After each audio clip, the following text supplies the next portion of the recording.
السلام عليكم ورحمة الله وبركاته. وعليكم السلام. الحمد لله الذي جعل الليل والنهار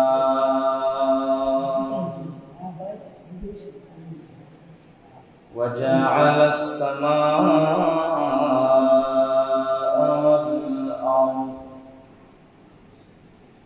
وجعل المشرق والمغرب وجعل الشمال والجنوب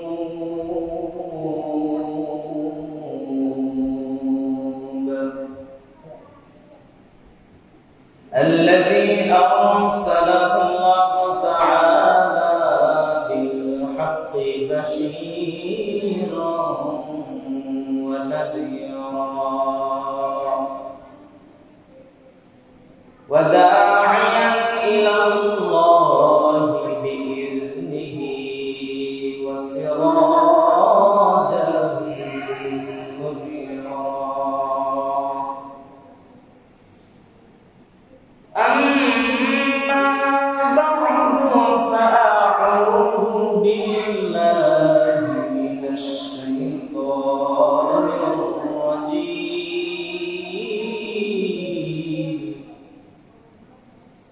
بسم الله الرحمن الرحيم.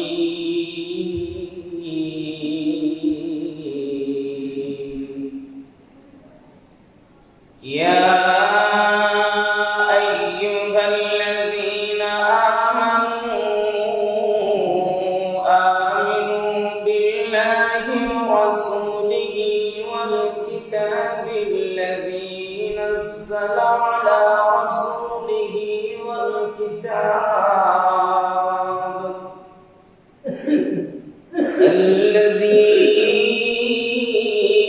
أنزل من قبل ومن يكفر بالله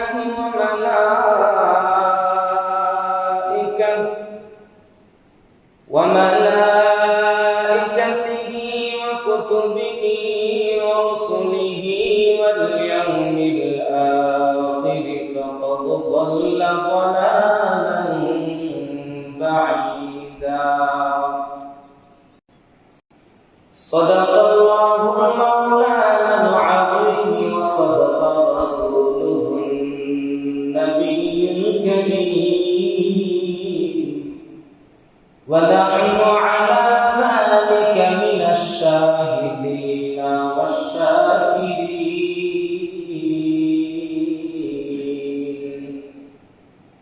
والحمد لله رب العالمين.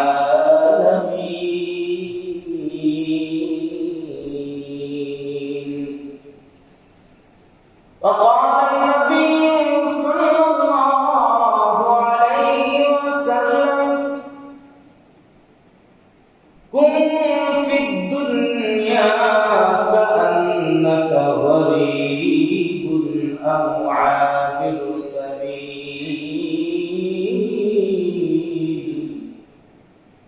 أو كما قال عليه الصلاة والسلام. اللهم صل على محمد وعلى آل محمد كما صليت على إبراهيم وعلى آل إبراهيم إنك حميد مجيد. اللهم بارك على محمد وعلى آل محمد كما باركت على إبراهيم وعلى آل إبراهيم إنك حميد مجيد. بلغ العلا بكماله كشف الدجى بجماله حسنت جميع خصاله صلوا عليه وآله لا إله إلا الله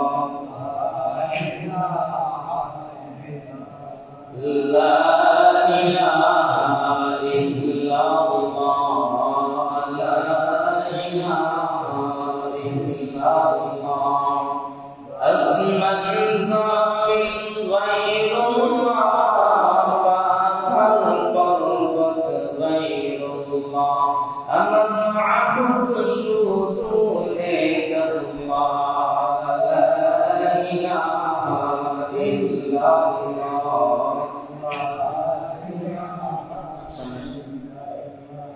لا إله إلا الله لا إله إلا الله محمد رسول الله صلى الله عليه وسلم محترم হাজিরিন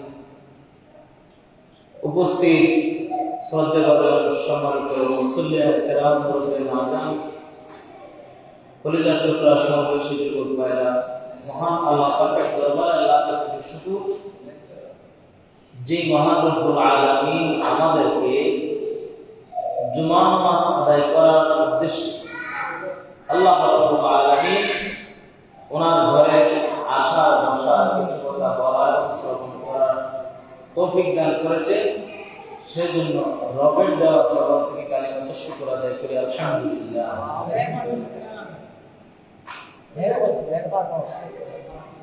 নিয়ামতের শুকরিয়া আদায় যদি আমরা মওত পর্যন্ত সিজদায় করে থাকি তারপর আল্লাহ তাআলা নিয়ামতের শুকরিয়া আদায় করে শেষ হবে না। কারণ আপনি আমার মতো বহু মুসলিম পুরুষ ঘুরতেছে হাটে বাজারে মাজারে ক্ষেত কামারে কাজে করবে সব জায়গায় বিরাজমান মুসলমান। আজকে দিন পবিত্র একটা দিন জুমার দিন,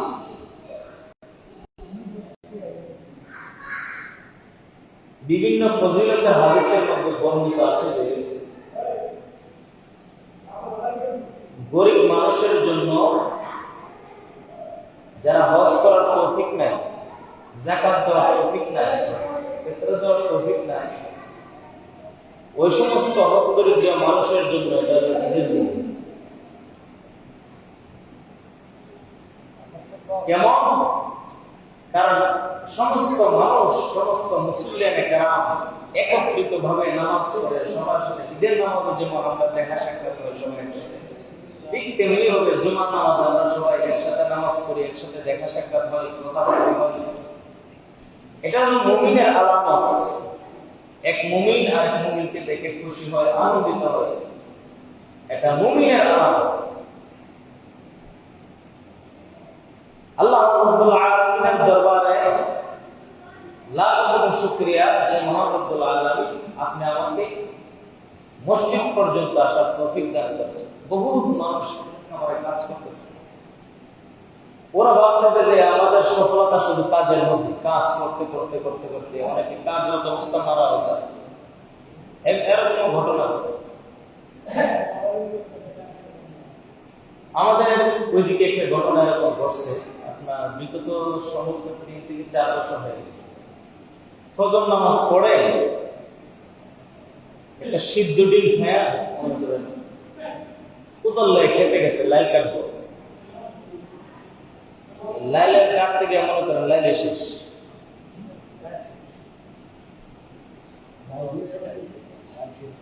লাইল কাটা খোঁজে উদল ধরতে পারেন,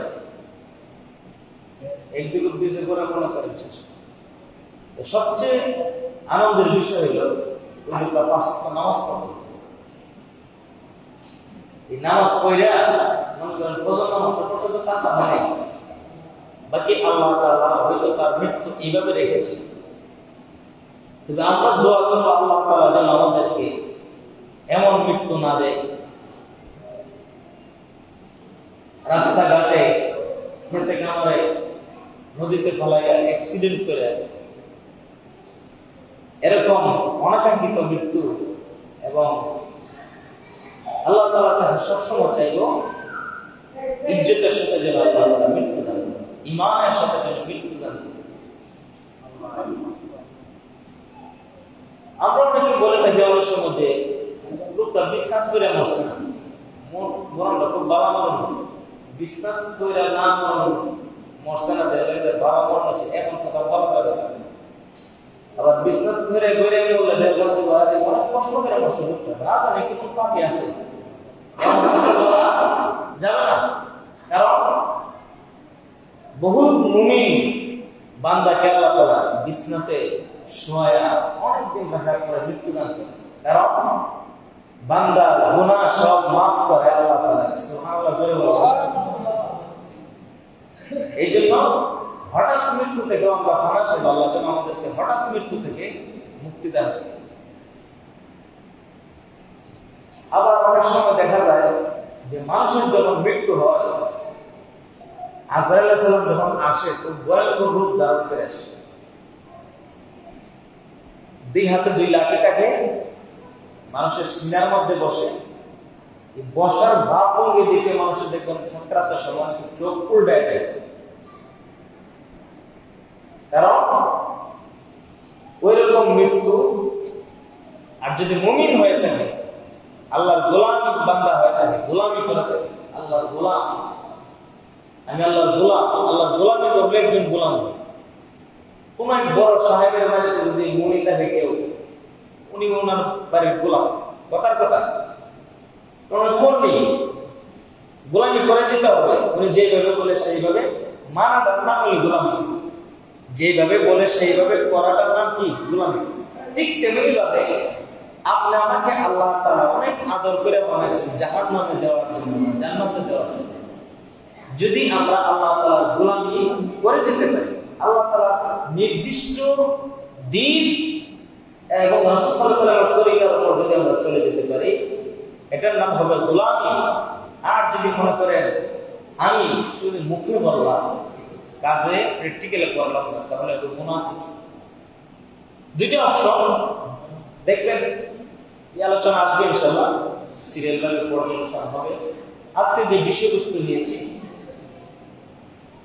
আকীদা দুরস্ত করা। আকীদা কি? এটা কি জিনিস? আকীদাটা কি বোঝা দরকার আছে না?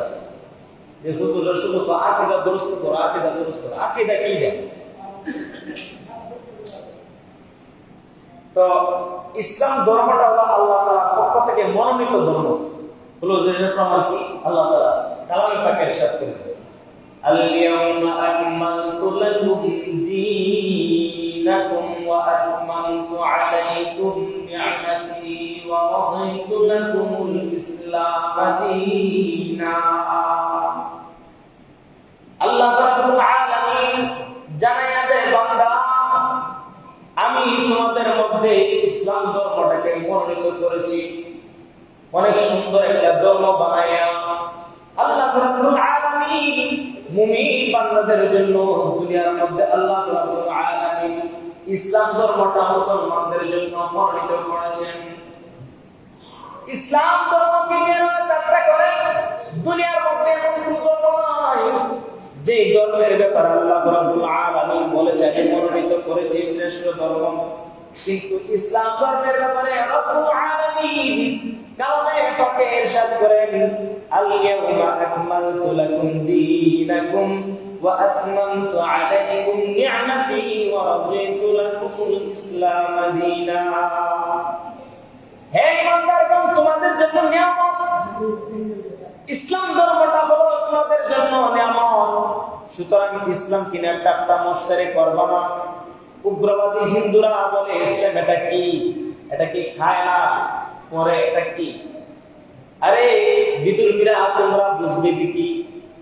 ইসলাম যদি ইসলামের পতাকা তলে আসো, কালিমার পতাকা তলে আসো, তখন ইসলাম কি বুঝবা? ইসলামের আদর্শ হলো রাস্তা থেকে কাটা দূরে সরাইয়া দেওয়া, রাস্তার মধ্যে কাটা দেওয়া হয়। ইসলাম হলো অসহায় দরিদ্র মানুষকে সহযোগিতা করা, তাকে আরো অসহায়ের মধ্যে ফেলে দেওয়ার নাম ইসলাম নয়। ইসলাম হলো একটা গরিব দরিদ্র পরিবারের মেয়ে বিবাহ দিতে পারছে না, তাকে সমাজের মানুষ সহযোগিতা করে বিবাহের ব্যবস্থা করে দেয়, এটা হলো ইসলাম। ইসলাম হলো ওইটার নাম আত্মীয়তার হক নষ্ট করে না। ইসলাম হলো ওই জিনিসের নাম এতিকের মাল আত্মসাৎ করে না। ইসলাম হলো ওই জিনিসের নাম ভাই বোনের হক নষ্ট করে না। সুবহানাল্লাহ জোরে বলবেন।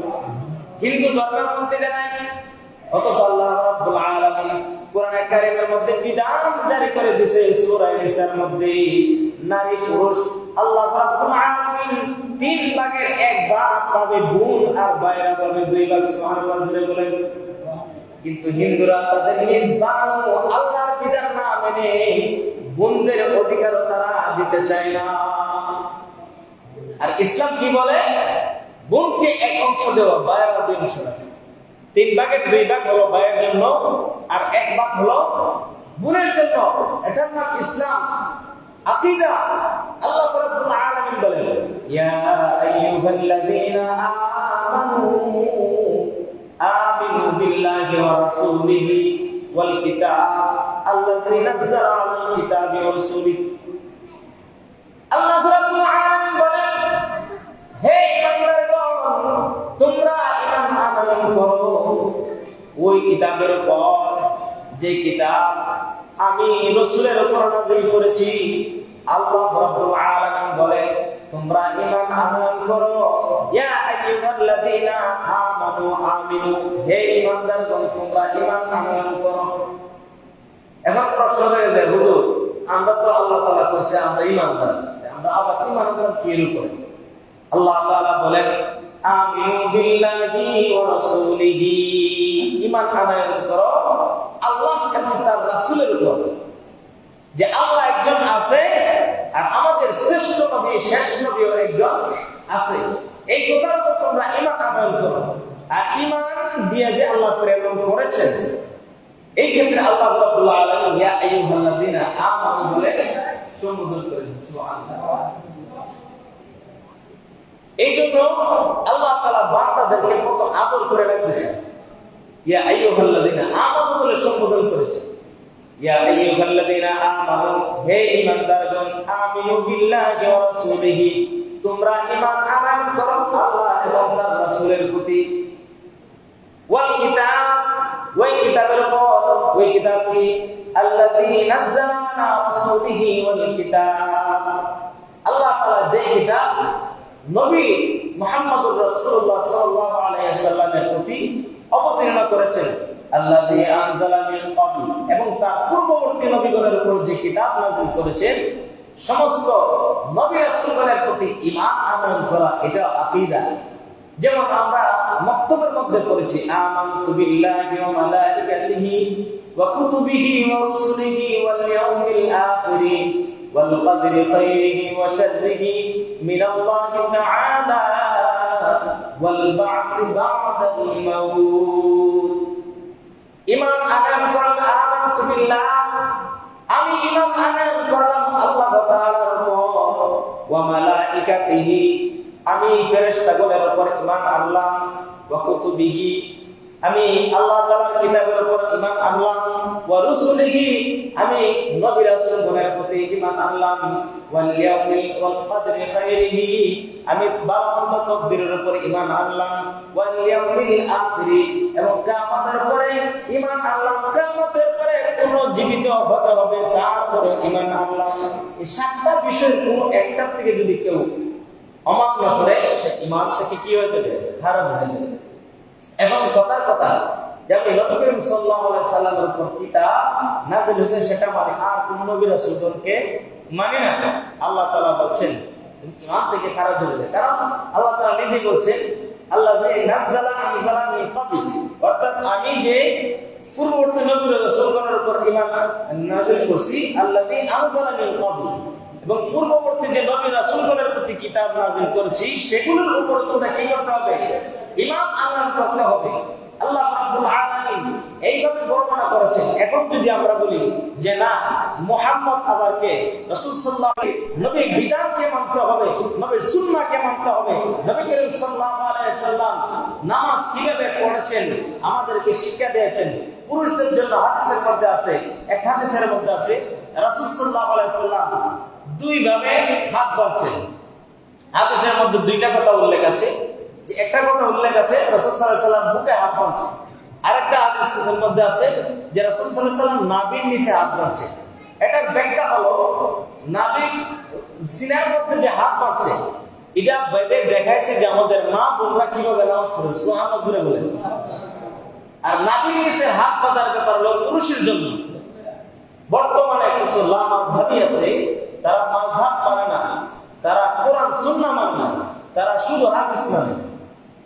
শুধু হাদিস মানে কি, মনে করেন বাংলা বইতে ফেরা মুহাদ্দিস হয়ে যায়।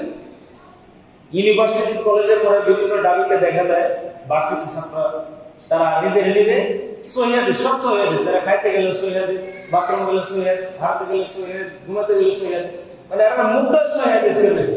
অথচ সহিহ হাদিস কি জিনিস সেটা বলতে পারবে না নিজে গেলে। হাদিসের একটা ইবাদত করার যোগ্যতা নাই, বরং তারা সমাজের মধ্যে ফিতনা সৃষ্টি করে। তারা তারাবি নামাজকে 8 রাকাত বলে, আর রাসূল সাল্লাল্লাহু আলাইহি সাল্লাম বলেছে পুরুষদের নামাজের পদ্ধতি হলো নাভির নিচে হাত বাঁধা। এর মধ্যে একটা হিকমত আছে। ঘটনাক্রমে কোন সমাজের লঙ্গি হস হয়ে লাগে, কিন্তু আল্লাহ রাসূল সাল্লাল্লাহু আলাইহি সাল্লাম একটা সিস্টেম বর্ণিত দিয়েছে, বাতাই দিয়েছে যে ফুকারা যাওয়ার সম্ভাবনা থাকলে কি নাভির নিচে হাত আছে করার কি নাই, অবকাশ নাই। আর মা'দের যে নামাজের পদ্ধতি আমার রাসূলুল্লাহ সাল্লাল্লাহু আলাইহি সাল্লাম শিক্ষা দিয়েছেন, এইভাবে ডান হাতটা থাকবে বাম হাতের উপরে, আর এইভাবে থাকবে বুকের উপরে হাত বাঁধা থাকবে। আর পুরুষের হাতটা থাকবে এই ডান হাতের বৃদ্ধাঙ্গুল এবং কনিষ্ঠ আঙ্গুল, এই দুইটা আঙ্গুল হাতের কবজির মধ্যে এইভাবে থাকবে, এমন ভাবে ধরানো যাতে প্রাণ দিল না আসে। ঠিক এই 3টা আঙ্গুল থাকবে হাতের উপরে, এবং বেঁধে ছেড়ে দিবেন যতটুকু যায়, কতটুকু যাবে, নাভির নিচে এর বেশি যাবে না। এটা হলো পুরুষের সহি নামাজ পড়ার পদ্ধতি। আল্লাহ রাব্বুল আলামিনের পয়গম্বর সাল্লাল্লাহু আলাইহি সাল্লাম এইভাবে শিক্ষা দিয়েছেন।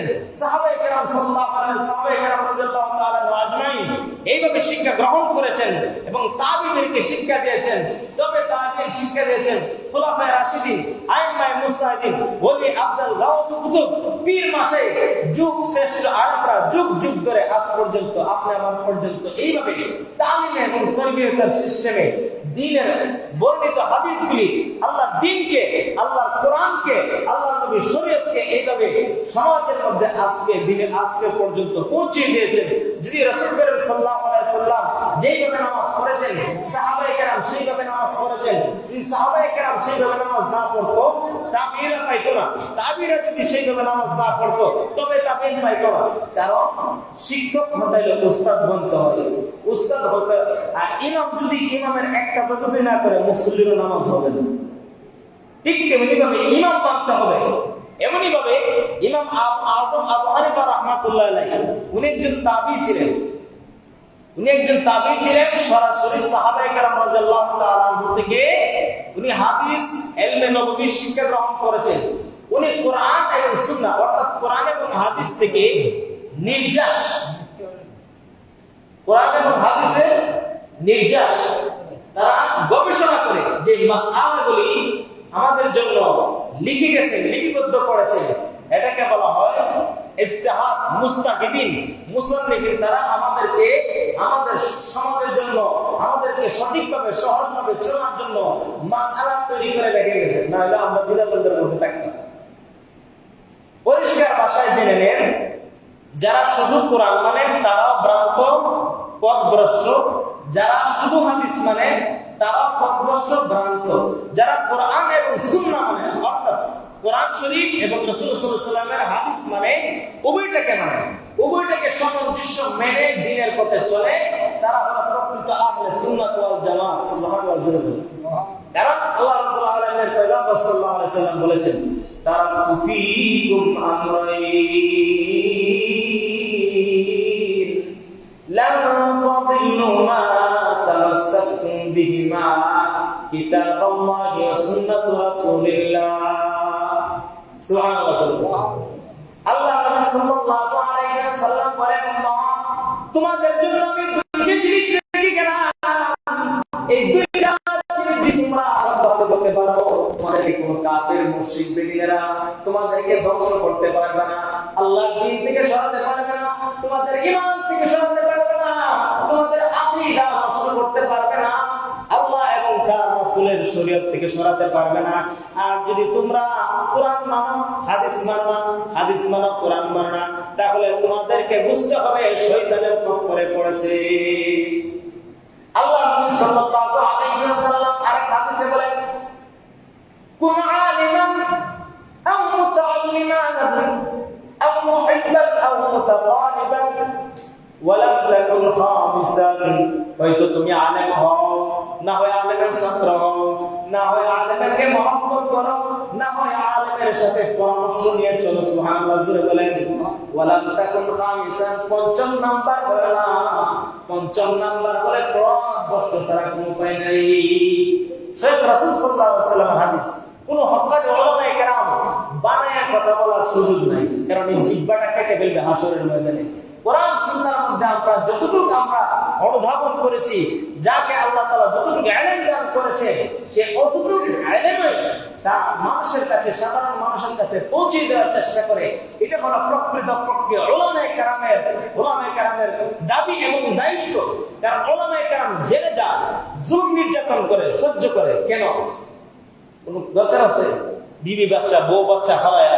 জেলের মধ্যে বছর কি বছর যুগ কি যুগ আল্লামা সাইদ রাহমাতুল্লাহ আলাইহি দীর্ঘ থেকে 12 থেকে 13 বছর পর্যন্ত তাকে জেলখানার মধ্যে বন্দী থাকতে হয়েছে আল্লামা মামুন হরশাদ দাওয়াত বরকত 3 বছর জেল কাটছে জুনায়েদ আল হাইফ 2 বছর জেল কাটছে রফিকুল ইসলাম মাদানী 2 বছর 2.5 বছর জেল কাটছে এইভাবে মুফতি সাহাব হোসেন যুগ শ্রেষ্ঠ আলেমরা শেখুল হাদিস আইজুল্লাহ সাহেব রাহমাতুল্লাহ আলাইহি থেকে ধরে নিয়ে শুধু তাই নয় আমাদের নবী করিম সাল্লাল্লাহু আলাইহি সাল্লামের কেউ জেলখানায় কাটাইছেন সাহাবে আবেদারের মধ্যে এটা হলো উলামায়ে কেরামের জন্য জেলখানা হলো নবী রাসূলগণের সুন্নাত ঠিক না ঠিক ছিলেন কারণ নবী রাসূলগণ কালিমার দাওয়াত দেওয়ার বদলে কাফের মুশরিকরা নবী করিম সাল্লাল্লাহু আলাইহি সাল্লামকে পর্যন্ত জেলখানার মধ্যে তারা রেখেছিল আল্লাহ নবী সাল্লাল্লাহু আলাইহি সাল্লামকে জেলে আবদ্ধ করে দ্বীনকে বন্ধ করে দিতে পারে নাই সাহাবায়ে কেরামকে আবদ্ধ করে দ্বীনকে বন্ধ করে দিতে পারে নাই তাবিঈকে আবদ্ধ করে দ্বীনকে বন্ধ করে দিতে পারে নাই তবে তাবিঈন খুলাফায়ে রাশিদিন শাহজালাল মুজাদ্দিদ আমিনী পর্যন্ত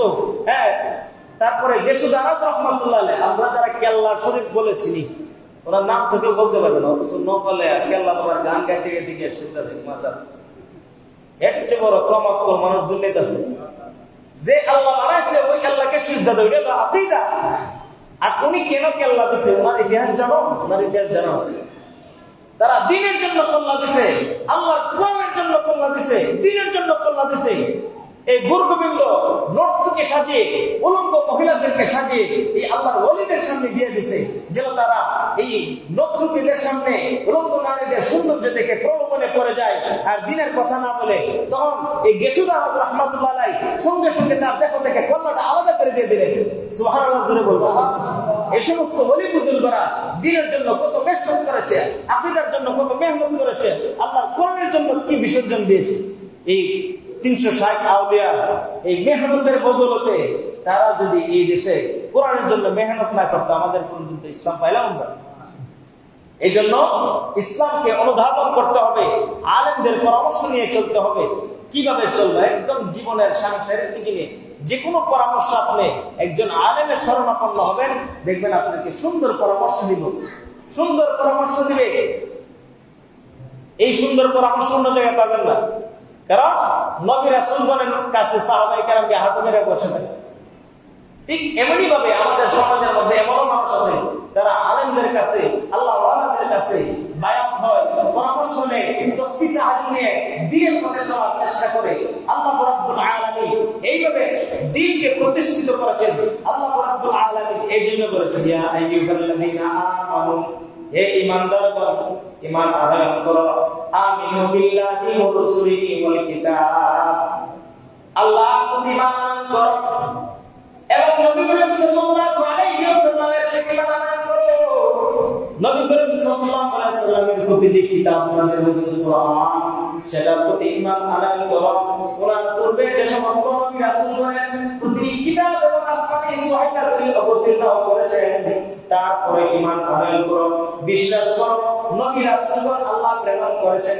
প্রত্যেক নবীগণকে এক একটা বিধান এক একটা শরীয়ত দিয়ে প্রেরণ করেছিলেন মুসা আলাইহিস সালামকে ওনার নির্দিষ্ট কালিমা দিয়ে প্রেরণ করেছিলেন লা ইলাহা ইল্লাল্লাহ মুসা কালিমুল্লাহ লা ইলাহা ইল্লাল্লাহ ইব্রাহিম খলিলুল্লাহ ইব্রাহিম আলাইহিস সালামকে কালিমা দিয়েছেন ঈসা আলাইহিস সালামকে কালিমা দিয়েছেন লা ইলাহা ইল্লাল্লাহ ঈসা রূহুল্লাহ সুবহানাল্লাহ এইভাবে আল্লাহ রাব্বুল আলামিন প্রত্যেক নবী রাসূলগণকে এক একটা কালিমা দিয়েছেন তাদের উম্মতদেরকে দাওয়াত দিয়ে আল্লাহর পথে আনার জন্য। ঠিক তেমনি ভাবে আপনি আমার নবী মুহাম্মদুর নবী হযরত মুহাম্মদুর রাসূলুল্লাহ সাল্লাল্লাহু আলাইহি ওয়াসাল্লাম যে নবী উম্মতের দরদ নিয়ে মদিনার জমিনে জিন্দা নবী শেখ আছে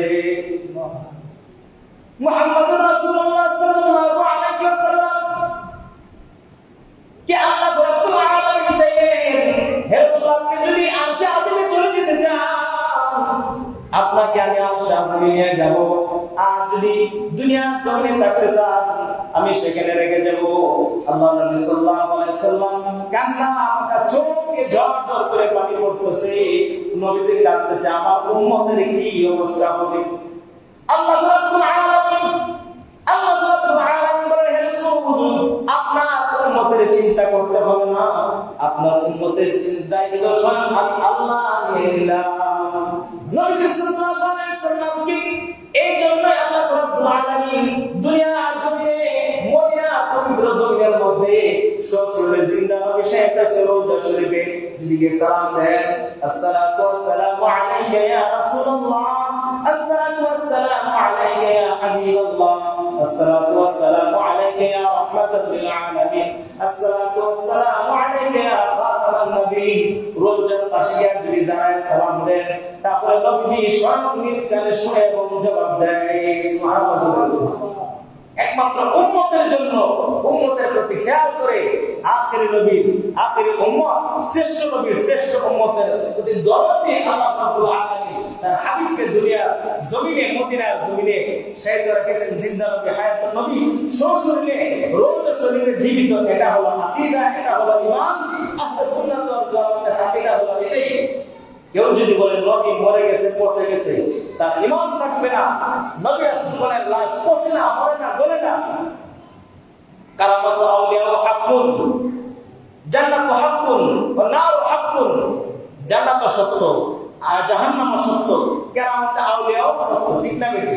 এটাকে মুজিজা বলা যাবে না।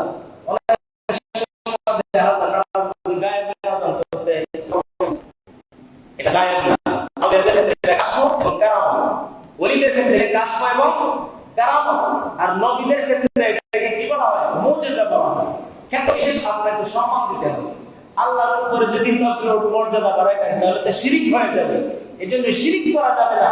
নবী করিম সাল্লাল্লাহু আলাইহি সাল্লামের মর্যাদা হলো আল্লাহর পরে দুনিয়ার সমস্ত যত সৃষ্টি আছে সমস্ত সৃষ্টির ঊর্ধ্বে হলো আপনার নবী আমার নবী সাইয়্যিদুল মুরসালিন খাতামুন নবীয়্যিন হযরত মুহাম্মদুর রাসূলুল্লাহ সাল্লাল্লাহু আলাইহি সাল্লামের মর্যাদা। সুবহানাল্লাহ। কেমন মর্যাদা! আমার নবী যেখানে গেছে কুরআন সেখানে গেছে, নবী মক্কা গেছে কুরআন মক্কায় অবতীর্ণ হয়েছে, নবীজি মদিনায় গেছে কুরআন মদিনায় অবতীর্ণ হয়েছে, নবীজি শায়িত অবস্থায় আছে আল্লাহ রাব্বুল আলামিন স্বয়ং অবস্থায় কুরআন নাযিল করেছেন। ইয়া আইয়ুহাল মুদাদ্দির কুম ফাআনদির, হে চাদর আবৃত নবী আপনি ভয় ভীতি প্রদর্শন করুন। কুম ফাআনদির, দাঁড়িয়ে যান। রাব্বাকা ফাকাব্বির, আল্লাহ তাআলার বরকত প্রকাশ করুন। সুবহানাল্লাহ জোরে বলবেন। অর্থাৎ নবী করিম সাল্লাল্লাহু আলাইহি সাল্লাম যেখানে গেছে কুরআন সেখানে গেছে। এইজন্য আমরা শিরক কাজ থেকে বিরত থাকতে হবে। শিরক করা যাবে না, শিরক করা যাবে না। শিরক সবচেয়ে বড় গুনাহ, শিরক সবচেয়ে বড় গুনাহ। আল্লাহ রাব্বুল আলামিন বলেন লা তুশরিক বিল্লাহ ইন্নাশ শিরকা লাযুলমুন আযীম। আল্লাহ রাব্বুল আলামিন বলেন লা তুশরিক বিল্লাহ, তোমরা শিরক করবে না, আল্লাহর সঙ্গে শরীক করবে না। ইন্নাশ শিরকা লাযুলমুন আযীম, শিরক গুনাহ হলো সবচেয়ে বড় গুনাহ। শিরক গুনাহ হলো সবচেয়ে বড় গুনাহ। শিরকের অনেক প্রকার আছে, এর মধ্যে নিম্নের একটা প্রকার হলো আমার সন্তানরা যদি বিদেশ না যেত আমি না খাই মরব, এটা একটা শিরক, এটা একটা কবিরা গুনাহ।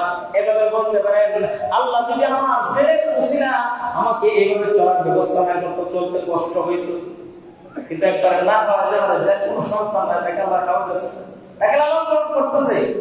অনেক মহিলারা ছেলেও নাই মেয়েও নাই স্বামীও নাই, সে চলতেছে না, চলতেছে। আবার অনেক সন্তান, অনেক পুরুষ তার বিবি নাই, স্ত্রী নাই, সন্তান নাই, কিছু নাই, সে চলতেছে না, চলতেছে। এই জন্য এই সমস্ত শিরিক করা যাবে না। শিরিক থেকে, শিরক কুফরি শিরকে জড়ে থেকে বেঁচে থাকতে হবে এবং গায়রুল্লাহর কাছে মাথা নত করা যাবে না। গায়রুল্লাহর কাছে গিয়ে সিজদা দেওয়া যাবে না। আল্লাহর ওলিকে আমরা মানি, আল্লাহর ওলিকে আমরা মর্যাদা দেই, আমরা শাহজালাল মুজাদ্দিদের মাজার জিয়ারত করতাম যাই, কিন্তু এই নিয়ম করা যাবে না আমাদের কবর জিয়ারতের উদ্দেশ্যে যাইতেছি। আপনি সফর করতেছেন, আসার সময় আল্লাহ বলে জিয়ারত করে আসেন, সিজদা দেওয়া যাবে না। আলহামদুলিল্লাহ, বহুত বছর পরে এই শাহজালাল মুজাদ্দিদ এই পবিত্র আল্লাহর ওলির এই মাজারের মধ্যে এমন পবিত্র ব্যবস্থা হয়েছে, এটার মধ্যে এখন শুধু ওয়াজ নসিহত হয়, পুরুষের মধ্যে ওয়াজ নসিহত হয়, গান বাজনা নাই, দোলতবলা নাই, মোমবাতি নাই, আগরবাতি নাই, বন্ধ হয়ে গেছে। আলহামদুলিল্লাহ, এটা হলো প্রকৃতপক্ষে আল্লাহর ওলিদের সহি আল্লাহর ওলিকে। এটা এক নাম্বার নিশানা চিনতে পারবেন যদি ওনার কবরের পাশে মসজিদ থাকে। ওনার কবরের পাশে যদি মসজিদ থাকে, এবার তো মনে করেন মাজার ব্যবসা তো সহজ ব্যবসা, এটা পুজো ছাড়া বুঝি। এটা কলা গাছ যদি আপনি পালায় এটা উঁচা করে ফাঁকা করে সিঁড়ি দিয়ে লাল মিশন দেখাই দেন, ছাগল গুড়াই বলে মানুষ এমন মগজ নষ্ট হয়েছে। অথচ মসজিদ টাইলস করা, ফ্যান দেওয়া, এসি বিশিষ্ট মসজিদ আছে, মসজিদে দেখতে রাখি না, কিন্তু ছাগল মানত করে, গরু মানত করে। অথচ মা বাবা না খাই মরতেছে, বাবার দরবারে গরু নিয়ে আপদ আমরা দেয়। সন্তান কেমন বড় করছে। এই জন্য আকীদা, এই জন্যই বলা হয়েছে আকীদাকে দুরুস্ত করো, আকীদা সংশোধন রাখো। তুমি যদি এখান থেকে দাঁড়ায় রাসূল করিম সাল্লাল্লাহু আলাইহি সাল্লামের উদ্দেশ্যে তিনবার তুমি কুল হুয়াল্লাহ সূরা পড়ো এবং দুরূদ শরীফ পড়ো রাসূল করিম সাল্লাল্লাহু আলাইহি সাল্লামের, আর যদি বলো আল্লাহ আমার এই তেলাওয়াতের হাদিয়া নবীর রওজা মুবারকে পৌঁছে দাও, যাবে। আর কাছে যদি সালাম দিতে তো হৃদয়টা আরো শান্তি হয়ে যাবে। সুবহানাল্লাহ। ঠিক তেমনি ভাবে ওসমান গনি রাদিয়াল্লাহু তাআলা কবর জিয়ারত করতেন, একদম কবরের পাশে গিয়ে। সাহাবায়ে কেরাম জিজ্ঞাসা করলো, হে ওসমান, তুমি কবরের পাশে গিয়ে দাঁড়ায় দাঁড়ায় লম্বা লম্বা তেলাওয়াত করো, দোয়া করো, কান্নাকাটি করো, ব্যাপার কি? বলে কবরের পাশে দাঁড়াইয়া যখন আমি তেলাওয়াত করি, কবরের পাশে দাঁড়ায় যখন আমি জিয়ারত করি, আমার দিলটা নরম হয়, আখিরাতের কথা স্মরণ হয়, চোখ দিয়ে পানি পড়ে, জাহান্নামের বয়ে পানি পড়ে। এই জন্য মা বাবার কবর জিয়ারত করবেন, দাদা দাদি নানার কবর জিয়ারত করবেন, গুরুস্থানে যাবেন পবিত্র হয়ে, তাদের মাথার পাশে গিয়ে দাঁড়ায় তেলাওয়াত করবেন, আস্তে আস্তে তেলাওয়াত করবেন, জোরে তেলাওয়াত করা শুনুন, আস্তে আস্তে তেলাওয়াত করবেন, একদম উচ্চ সুরে কবরে আস্তে আস্তে তেলাওয়াত করবেন। তেলাওয়াত করলে একজন রসুলা পুরা কবরবাসী, পুরা গুরুস্থানবাসী তার আনন্দে মাতোয়ারা হয়ে যাবে। কবরবাসী আমাদের দিকে তাকিয়ে থাকে যে আমার সন্তান আমার জন্য কি করেছে, এই সন্তানের জন্য কি না করেছি, জীবন বিলীন করে দিয়েছে, কিন্তু সন্তান আজকে আমার জন্য কিছুই পাঠায়নি। গুরুস্থানের পাশে আইতে যেতে আপনি গুরুস্থানের কাছে গেছেন, শুরু মাত্র তেলাওয়াত করবেন সূরা ফাতিহা এবং সূরা ইখলাস তিনবার তেলাওয়াত করতে করতে যাবেন এবং আল্লাহ তাআলার কাছে বলবেন, আল্লাহ সমস্ত মুর্দে কেনে রূহটাকে কেন পৌঁছে দাও, আল্লাহ তাআলা পৌঁছিয়ে দিবেন। এই জন্য বেশি বেশি করে গুরুস্থানে যাওয়া চাই, কবরস্থানে যাওয়া চাই, গিয়া কবরে সিজদা দেওয়া না, তাদের কাছে কিছু পৌঁছানো, তাদের কাছে কিছু পৌঁছানো। এটা হাদিসের মধ্যে আছে যে মৃত ব্যক্তির পরে মৃত ব্যক্তি তিনটা জিনিস আশা করে, যে আমার সন্তান আমার জন্য কোনো নেক পাঠায় কিনা, আমার সন্তান আমার জন্য কোনো দান সদকা করে কিনা, আমার সন্তান আমার জন্য কোনো দান সদকা করে কিনা, আমার বন্ধু বান্ধব যারা ছিল তাদের সঙ্গে ভালো ব্যবহার করে কিনা। মাতা পিতার হক সম্পর্কে আলোচনা করলে এই বিষয়ে আলোচনা করবো ইনশাআল্লাহ। মাতা পিতার হকের মধ্যে 14টা হক আছে, 7টা দুনিয়াতে, 7টা মরার পর। এর মধ্যে একটা আছে পিতা মাতার সঙ্গে যে বন্ধুরা চলতো, আমার পিতা মাতা যে বন্ধু বান্ধবীরা চলতো তাদের সঙ্গে সৎ ব্যবহার করা, ভালো ব্যবহার করা। বাপ মারা গেছে, বাপের দুষ্করে এরকম করতে নেই, তাদের সঙ্গে খারাপ আচরণ করতে নেই, অন্যায় ভাবে কারো মাল আত্মসাৎ করতে নেই। আজকে দেখা গেছে রাষ্ট্র থেকে নিয়ে সমাজ পর্যন্ত নিজের স্বার্থের জন্য মানুষকে কষ্ট দিতে দ্বিধাবোধ করে না, রাস্তাকে অবরুদ্ধ করে দেয়, জনগণকে কষ্ট দেয়, হাসপাতালের রোগীকে কষ্ট দেয়। অথচ দেখা যায় ওই দুর্গ 16 বছর পর্যন্ত ফেসিবাদী যখন ছিল, আলেমরা রক্ত দিয়েছে, আলেমরা শহীদ হয়েছে, জেল কেটেছে, কিন্তু তাদেরকে খুঁজে পাওয়া গেছে। আজকে দেখা যায় হাসপাতালের মোড়ে, রাস্তাঘাটে তারা অবরুদ্ধ করে ঘন্টার ঘন্টা দিনে দিন বৃষ্টি বাদলে তারা শোনা দিতেছে বুক খোলায়। তোমাদের নেতা, তোমাদের লিডারকে যখন হাত করা লাগায় লন্ডন পাঠা দিছি, তোমরা তখন তো আসতা। এই জন্য মানুষকে কষ্ট দেওয়া যাবে কোন কাজের মাধ্যমে না, দাবি আছে, দাবি জানান, দাবি জানান। দুঃখের সাথে বলতে হয়েছে, এই দেশ স্বাধীন দেশ, দেশের মহব্বত থাকা এটা একটা ইমানের পরিচয়। দেশের মহব্বত থাকা ইমান। আল্লাহ রাসূল সাল্লাল্লাহু আলাইহি ওয়াসাল্লাম এই মিম্বর থেকে হক কথা বলেছেন, এই মিম্বর থেকে ইসলাম প্রতিষ্ঠিত করেছেন, এই মিম্বর থেকে কোরআনের বাণী ছড়িয়ে দিয়েছেন। বাল্লিগু আন্নী ওয়ালাউ আয়া। আজকে দেখা যাচ্ছে ক্ষমতায় যাওয়ার আগেই অনেক মিম্বরের ওলামায়ে কেরামদেরকে বাকরুদ্ধ করে দেওয়া হয়, বাকরুদ্ধ করে দেওয়া, তাদের কণ্ঠ চেপে দেওয়ার চেষ্টা করে, হক কথা বলতে দেয় না। বলতে হবে ওলামায়ে কেরাম জেল জুলুম করে কেন? যে এটা আল্লাহ নবী সাল্লাল্লাহু আলাইহি ওয়াসাল্লামের ওয়ারিস সূত্রে প্রাপ্য আমরা। কারণ দ্বীনের রাস্তা আল্লাহ আমাদেরকে যেহেতু কবুল করেছেন, জানেন আল্লাহ তাআলা কবুল করছে কিনা, যেহেতু আল্লাহ লাইনে রেখেছে, কিন্তু এই কথাগুলি, এই সহিহ কথাগুলি, সঠিক কথাগুলি আমরা আমৃত্যু পর্যন্ত বলে যাব। আমাদের জেল হবে, জুলুম হবে, নির্যাতন করবে, তারপর আমরা বলে দিতে হবে। এটা হলো প্রকৃত ওলামায়ে কেরামের দায়িত্ব, কর্তব্য। আর দেখা গেছে আমি শুধু দিন বেড়ে খাইলাম, সুযোগে সুযোগে সরকারের সাথে হাত রেখে চললাম, সমাজের মানুষকে কোরআনের সঠিক কথা বললাম না, সঠিক কথা আমি তাদেরকে কানে পৌঁছিয়ে দিলাম না, এটা হলো মুনাফিকি। এদেরকে আল্লাহ তাআলা, আল্লাহ নবী সাল্লাল্লাহু আলাইহি ওয়াসাল্লামের ভাষা বলা হয় নিচ্চা শয়তান। এই নিচ্চা শয়তানদেরকে আল্লাহ নবী সাল্লাল্লাহু আলাইহি ওয়াসাল্লাম পছন্দ করেন নাই। সুতরাং সুযোগ বুঝে বড় কথা বলবে, আর যখন অসময় আসবে মুখ চুপ থাকবে। এটার নাম ওলামায়ে কেরামের দায়িত্ব না। প্রকৃতপক্ষে ওলামায়ে কেরামের দায়িত্ব হলো বন্দুকের গুলির সামনে দাঁড়িয়ে লা ইলাহা ইল্লাল্লাহ কালিমার কথা বলবে। যেমন ভাবে মুহাম্মদুর রাসূলুল্লাহ সাল্লাল্লাহু আলাইহি ওয়াসাল্লাম বলেছিল, আমাদের দেশকে নিয়ে উগ্রবাদী হিন্দুরা চক্রান্ত করতেছে, বাকি রাষ্ট্রের বেদিন কাফেররা চক্রান্ত করতেছে। কারণ এই দেশের মানুষ ইসলাম প্রিয়, চাই শরীয়তের বিধান চাই, কোরআনের বিধান চাই, নবী প্রেমিক, নবী প্রেমিক, ইসলাম প্রেমিক, আল্লাহ প্রেমিক মানুষ। এই জন্য এই দেশটা ছোট্ট একটা দেশ নিয়ে সারা বিশ্ব গবেষণা করে। এই জন্য স্বদেশের প্রতি ঈমান রাখতে হবে, এবং ঈমান রাখতে হবে আল্লাহ তাআলার কিতাবের উপর, কোরআনের উপর, নবী করিম সাল্লাল্লাহু আলাইহি সাল্লামের দ্বীনের উপর। এই জন্য আল্লাহ বলেছেন, ইয়া আইয়ুহাল্লাযীনা আমানু, হে ঈমানদারগণ, আমিনু বিল্লাহি ওয়া রাসূলিহি, আল্লাহ এবং তার রাসূলের প্রতি ঈমান আনো।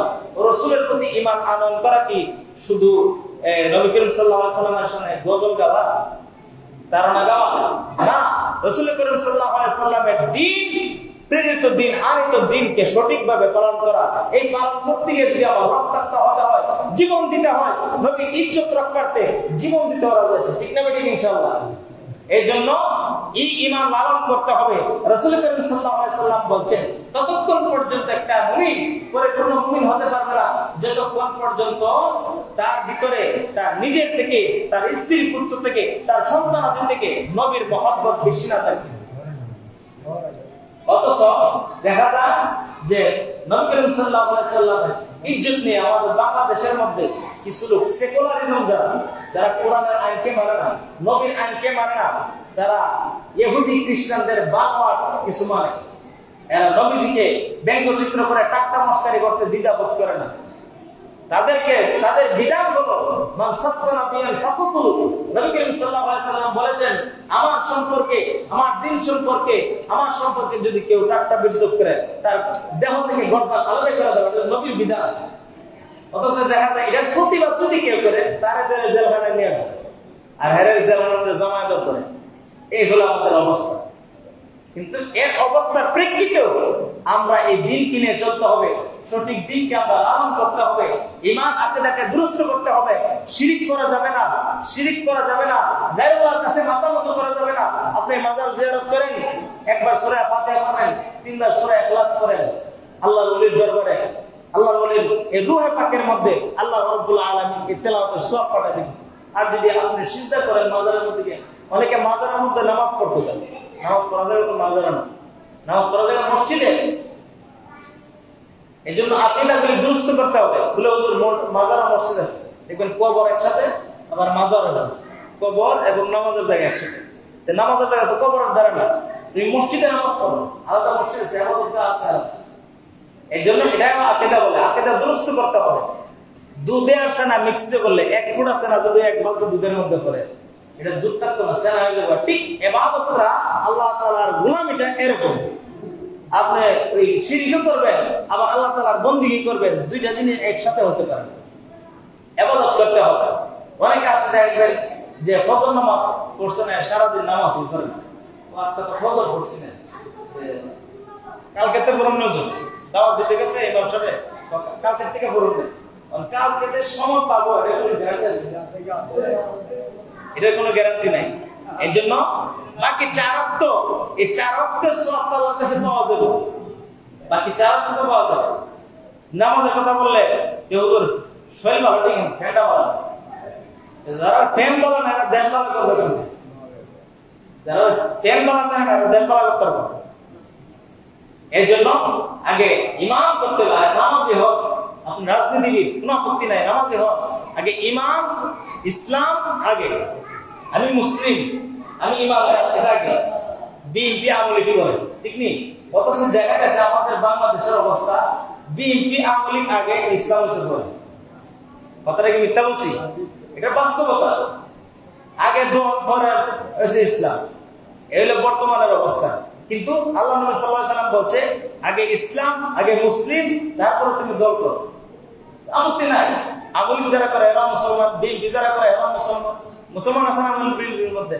হিন্দু বুদ্ধ আছে সামান্য, কিন্তু যারা ইমানদার, যারা মুসলমান, তাদের ভিতরে থাকতে হবে আমি মুসলিম, আমি ইমানকে মানতে হবে, ইসলামী শরীয়ত মানতে হবে। ইসলামী শরীয়তের আইন যদি চালু হয়, আলহামদুলিল্লাহ একটা জরিপ চলতেছে, জরিপের মধ্যে আমার ইসলামের খবরের মধ্যে পাওয়া গেছে ইসলামী শরিয়া আইন কার্যকরী করার জোর দাবি চলতেছে। এটা যদি হয়, কেউ মনে করেন চুরি, ডাকাতি, চিন্তায় রাজধানী করতে পারবে না। এখন দেখা গেছে খোলা মাঠ প্রায় চিন্তাকারী ভরে গেছে, কারণ বেরেশ অনেকদিন পর্যন্ত রোজা রাখছে, রোজা বাঁধতে হবে কিভাবে? মানুষকে তাপায় ধরে, মানুষের চুরি করে, এই চুরি ডাকাতি করে রোজা মূল্য মারতেছে। তুমি ব্যবসা করো, তুমি ক্ষেত্রে কাজ করে খাও, তুমি চাকরি করো, তুমি চিন্তা করবা কেন? মানুষের বাড়ি চুরি করবা কেন? মানুষকে কষ্ট দিবা কেন? আল্লাহ তোমাকে হাত পা দিছে না, তুমি ব্যবসা করে খাইতে পারো না, ক্ষেত্রে মানে কাজ করে খাইতে পারো না, চিন্তায় কেন করো? এই জন্য যদি শরীয়তের আইন চালু হয়, চিন্তাকারী, রাহাজানি সবকিছু বন্ধ হয়ে যাবে এবং নারীদের ন্যায্য অধিকার পাবে। নারীরা অবহেলিত। বর্তমানের যে বানোয়াট যে আমাদের যে সংবিধান, এই সংবিধানের মধ্যে নারীরা অবহেলিত, নারীদেরকে ধোঁকার মধ্যে ফেলে রাখছে।